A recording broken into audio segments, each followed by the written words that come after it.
ایک 55 سالہ آدمی کو ایک 25 سالہ لڑکی سے محبت ہو گئی۔ آدمی نے اس لڑکی کو نکاح کا پیغام بھیجا۔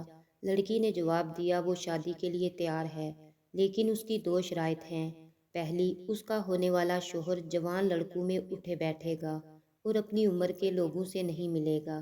دوسری شرط، گھر سے نکلنے اور داخلے میں اسے 6 فٹ کی دیوار پھلانگنا ہوگی، وہ دروازہ استعمال نہیں کر سکتا۔ آدمی نے دونوں شرائط مان لی اور دونوں کی شادی ہو گئی۔ شرط کے مطابق آدمی نے جوان لڑکوں سے دوستیاں لگا لی اور ان میں اٹھنے بیٹھنے لگا اور پرانی دوستیاں چھوڑ دی۔ دوسری شرط کے مطابق گھر میں دیوار پھلانگ کر آنے جانے لگا۔ دونوں کی زندگی خوشگوار گزر رہی تھی۔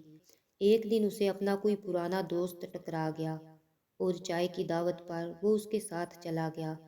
ایک دوسرے کے حال احوال معلوم کیے تو دوست نے اپنے ضعف کے قصے سنانے شروع کیے اور ساتھ ساتھ باور کراتا رہا کہ اب عمر ہی ایسی ہو گئی ہے، کبھی کمر میں درد تو کبھی پیروں میں وغیرہ وغیرہ۔ اس دن جب وہ اپنے گھر پہنچا تو وہ 6 فٹ کی دیوار اسے پہاڑ جیسی دکھنے لگی اور جا کر اس نے دروازہ بجایا۔ بیگم نے دروازہ کھولتے ہی کہا کہ آپ نے شرط توڑ دی اور آج آپ کسی بوڑھے سے مل کر آئے ہیں۔ آدمی بڑا حیران ہوا کہ تم کو کیسے معلوم ہوا کہ میں بوڑھے سے مل کر آیا ہوں؟ بیگم نے کہا آج دیوار نہیں پھلانگی تو میں سمجھ گئی آج آپ کا ماحول تبدیل ہوا ہے۔ لیکن سبق یہ تھا کہ ہر ماحول کا انسان کی ذات پر اثر پڑتا ہے، اس لیے اپنے اطراف کا ماحول اچھا بنانا ہماری اپنی ذمہ داری ہے۔